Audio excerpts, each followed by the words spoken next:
ನಮಸ್ಕಾರ ಸ್ನೇಹಿತರೆ, success reeds Kannada YouTube ಚಾನಲ್ಗೆ ನಿಮಗೆಲ್ಲರಿಗೂ ಸ್ವಾಗತ. ಜಪಾನ್ ದೇಶದ ಜನ ಯಾಕೆ 100 ವರ್ಷಗಳವರೆಗೂ ಆರೋಗ್ಯವಾಗಿ ಖುಷಿಯಾಗಿ ಬದುಕ್ತಾರೆ?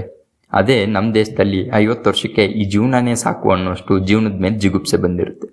ಯಾಕೆ ಹೀಗಾಗುತ್ತೆ ಅನ್ನೋ ಪ್ರಶ್ನೆಗೆ ಇವತ್ತು ನಿಮ್ಗೆ ಹೇಳಕ್ ಹೋಗ್ತಾ ಇರೋ ಈ ಪುಸ್ತಕ ಉತ್ತರ ಕೊಡುತ್ತೆ. ಹೌದು, ಇವತ್ತು ನಾನು ಸ್ಪೇನ್ ದೇಶದ ಲೇಖಕರು ಆದ ಹೆಕ್ಟರ್ ಗಾರ್ಸಿಯಾ ಮತ್ತು ಫ್ರಾನ್ಸಿಸ್ ಮಿರಾಲೆಸ್ ಇವರಿಬ್ಬರು ಜಪಾನ್ಗೆ ಹೋಗಿ ಅಲ್ಲಿನ ಜನರ ಜೀವನ ಶೈಲಿ ಬಗ್ಗೆ ರಿಸರ್ಚ್ ಮಾಡಿ ಅವರು ಬರೆದ ಇಕಿಗಾಯ್ ಎಂಬ ಪುಸ್ತಕದಿಂದ ಇಡೀ ಜಗತ್ತಿಗೆ ತಿಳಿಸಿದ್ದಾರೆ.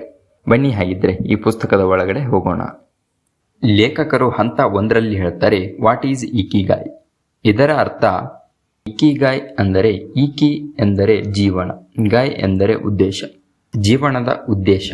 ಹೌದು, ಪ್ರತಿಯೊಬ್ಬರು ಮೊದಲು ಅವರು ತಿಳಿದುಕೊಳ್ಬೇಕಾದದ್ದು ನಾವು ಯಾವುದಕ್ಕೆ ಬದುಕಬೇಕು ಅನ್ನೋ ಕಾರಣ. ಉದಾಹರಣೆಗೆ, ಒಬ್ಬ ಫಾರ್ಮರ್ ಬೆಳಗ್ಗೆ 4 ಗಂಟೆಗೆ ಎದ್ದು ಗದ್ದೆಗೆ ಹೋಗಿ ಕಷ್ಟಪಟ್ಟು ದುಡಿತಾನೆ. ಕಷ್ಟ ಇದೆ, ಆದರೂ ಅವನು ಆ ಕೆಲಸನ ಖುಷಿಯಾಗಿ ಮಾಡ್ತಾನೆ. ಅದು ಅವನ ಪರ್ಪಸ್. ನೀವು ಮಾಡೋ ಕೆಲಸದಲ್ಲಿ ನಿಮಗೆ ಸಂತೋಷನೂ ಇರಬೇಕು, ಹಾಗೆ ಸ್ವಲ್ಪ ಮಟ್ಟಿಗೆ ಅದರಿಂದ ನಿಮಗೆ ಹಣನೂ ಇರಬೇಕು. ನೀವು ಉತ್ಸಾಹದಿಂದ ನೀವು ನಿಮ್ಮ ಮನಸ್ಸಾರೆ ಆ ಕೆಲಸ ಮಾಡೋದಕ್ಕೆ ಸಿದ್ಧರಾಗಿರಬೇಕು. ಇದನ್ನೇ ಇಕಿಗಾಯ್ ಎಂದು ಲೇಖಕರು ನಮಗೆ ತಿಳಿಸಿದ್ದಾರೆ. ಹಾಗೇನೆ ಲೇಖಕರು ಹಂತ 2ರಲ್ಲಿ ಹೇಳ್ತಾರೆ, ಬ್ಲೂ ಝೋನ್ಸ್. ಇದರ ಅರ್ಥ ಜಗತ್ತಿನಲ್ಲಿ ಜನರು ಹೆಚ್ಚು ತುಂಬಾ ವರ್ಷಗಳ ಕಾಲ ಬದುಕುವ ಜಾಗಗಳು. ಇವುಗಳಲ್ಲಿ ಮುಖ್ಯವಾಗಿ ಜಪಾನ್, ಒಕಿನವಾ, ಇಟಲಿ, ಹೀಗೆ ಹಲವು ಭಾಗಗಳಲ್ಲಿ ಜನರು 100 ವರ್ಷ ದಾಟಿದರೂ ನಡೆಯುತ್ತಾರೆ, ಕೆಲಸ ಮಾಡುತ್ತಾರೆ, ನಗುತ್ತಾರೆ, ಸ್ಟ್ರೆಸ್ ಕಡಿಮೆ, ಮೆಡಿಸಿನ್ಸ್ ಕಡಿಮೆ, ಹಾಸ್ಪಿಟಲ್ಗೆ ಹೋಗೋದು ಕಡಿಮೆ. ನಮ್ಮ ಊರುಗಳಲ್ಲೂ ನೀವು ನೋಡಿರೋ ಹಾಗೆ ಹಿಂದಿನ ಕಾಲದ ಜನರು ಅವರಿಗೆ 70-80 ವರ್ಷ ಆದ್ರೂ ಇನ್ನೂ ಎಷ್ಟು ಚುರುಕಾಗಿ ಕೆಲಸವನ್ನು ಮಾಡ್ತಿರ್ತಾರೆ ಅಂತ ನೀವೆಲ್ಲರೂ ನೋಡಿದ್ದೀರಾ. ಅವರಿಗೆ ಜೀವನದಲ್ಲಿ ಒಂದು ಪರ್ಪಸ್ ಇದೆ, ಆದ್ರಿಂದಾನೆ ಅವರು ಮನಸ್ಸು ಚುರುಕಾಗಿರುತ್ತೆ. ಈ ಒಂದು ಹಂತದಲ್ಲಿ ಲೇಖಕರು ನಮಗೆ ಬಾಡಿಗಿಂತ ಮೊದಲು ಮೈಂಡ್ಗೆ ಹೆಚ್ಚು ಆದ್ಯತೆ ಕೊಡಿ. ನಿಮ್ಮ ಮೈಂಡ್ಗೆ ಒಂದು ಪರ್ಪಸ್ ಇದ್ರೆ ಬಾಡಿ ಅದಕ್ಕೆ ತಕ್ಕಂತೆ ಅಪ್ಡೇಟ್ ಆಗುತ್ತಾ ಹೋಗುತ್ತದೆ ಎಂದು ಲೇಖಕರು ಈ ಒಂದು ಹಂತದಲ್ಲಿ ನಮಗೆ ತಿಳಿಸಿದ್ದಾರೆ. ಹಾಗೆ ನಿಮ್ಮ ಇಕಿಗಾಯನ್ನು ಹೇಗೆ ಕಂಡುಹಿಡಿಯೋದು ಅಂತ ಹಂತ 3ರಲ್ಲಿ ಹೇಳಿದ್ದಾರೆ, ಇಕಿಗಾಯ್ ಡೈಗ್ರಾಮ್.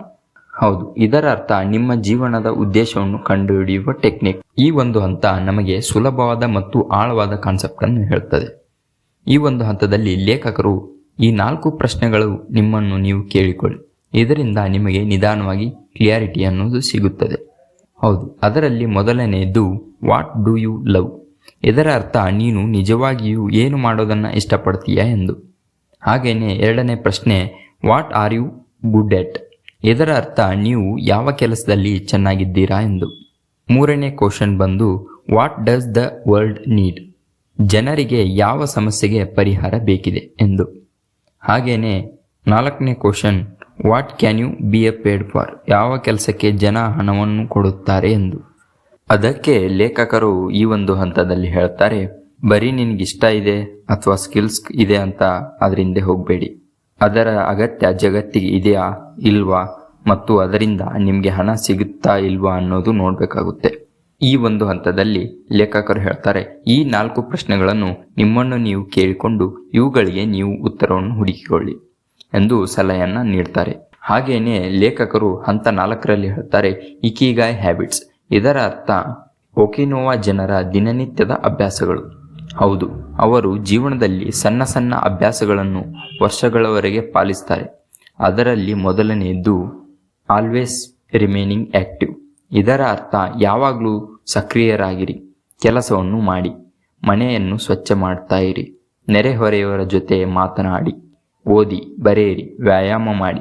ಹಾಗೇನೆ ಹ್ಯಾಬಿಟ್ ನಂಬರ್ 2 ಹೇಳ್ತಾರೆ, ಹರ ಹಚ್ಚಿಬು. ಇದರ ಅರ್ಥ ಹೊಟ್ಟೆ 80% ತುಂಬಿದಾಗಲೇ ಊಟ ಮಾಡೋದನ್ನ ನಿಲ್ಲಿಸ್ಬಿಡಿ. ಹೌದು, ಹೊಟ್ಟೆ ತುಂಬಿಸೋದಕ್ಕಿಂತ ದೇಹಕ್ಕೆ ಬೇಕಾದಷ್ಟು ತಿನ್ನಿ ಎಂದು ಈ ಒಂದು ಹ್ಯಾಬಿಟ್ನಲ್ಲಿ ಸಲಹೆಯನ್ನ ಕೊಡ್ತಾರೆ. ಹಾಗೇನೆ ಹ್ಯಾಬಿಟ್ ನಂಬರ್ 3ರಲ್ಲಿ ಹೇಳ್ತಾರೆ, ಮೋಯ್. ಇದರ ಅರ್ಥ ಸ್ನೇಹಿತರ ಶಕ್ತಿ. ಒಕಿನೋವಾದಲ್ಲಿ ಮೋಯ್ ಅನ್ನೋ ಸಂಪ್ರದಾಯ ಇದೆ. ಈ ಹ್ಯಾಬಿಟ್ ಹೇಳುವುದೇನೆಂದರೆ ಒಳ್ಳೆಯ ಜನರೊಂದಿಗೆ ಸದಾ ಅವರೊಟ್ಟಿಗೆ ಒಡನಾಟದಲ್ಲಿ ಇರಿ, ಒಂಟಿಯಾಗಿ ಇರಬೇಡಿ ಎಂದು ಈ ಒಂದು ಹ್ಯಾಬಿಟ್ ನಮಗೆ ಹೇಳುತ್ತದೆ. ಹಾಗೇನೆ ಹ್ಯಾಬಿಟ್ ನಂಬರ್ 4 ಹೇಳುತ್ತದೆ ಸ್ಟೇಟ್. ಇದರ ಅರ್ಥ ಕೆಲಸದಲ್ಲಿ ಮಗ್ನರಾಗಿರಿ. ನೀವು ನಿಮ್ಮ ಕೆಲಸಗಳಲ್ಲಿ ತಲ್ಲೀನರಾಗಿ. ಈ ರೀತಿ ನಿಯಮಿತವಾಗಿ ಮಾಡುವುದರಿಂದ ಮನಸ್ಸು ಶಾಂತವಾಗಿರುತ್ತದೆ ಮತ್ತು ಸ್ಟ್ರೆಸ್ ಕಡಿಮೆ ಮಾಡುತ್ತದೆ. ಹಾಗೇನೆ ಹ್ಯಾಬಿಟ್ ನಂಬರ್ 5 ಎಲ್ಲಿ ಹೇಳ್ತಾರೆ ಸ್ಮೈಲ್ ಆ್ಯಂಡ್ ಬಿ ಪಾಸಿಟಿವ್. ಇದರ ಅರ್ಥ ಸದಾ ಖುಷಿಯಾಗಿ ಧನಾತ್ಮಕವಾಗಿ ಯೋಚನೆ ಮಾಡಿ. ಹೌದು, ಯಾವಾಗಲೂ ಜೀವನದಲ್ಲಿ ಪಾಸಿಟಿವ್ ಥಿಂಕ್ ಮಾಡಿ ಮತ್ತು ನಗುತ್ತಾ ಇರಿ ಎಂದು ಈ ಒಂದು ಹ್ಯಾಬಿಟ್ ನಮಗೆ ಹೇಳುತ್ತದೆ. ಹಾಗೆಯೇ ಹ್ಯಾಬಿಟ್ ನಂಬರ್ 6 ಹೇಳ್ತದೆ ಕಂಟ್ರೋಲ್ ಸ್ಟ್ರೆಸ್. ಒತ್ತಡವನ್ನು ನಿಭಾಯಿಸಿ.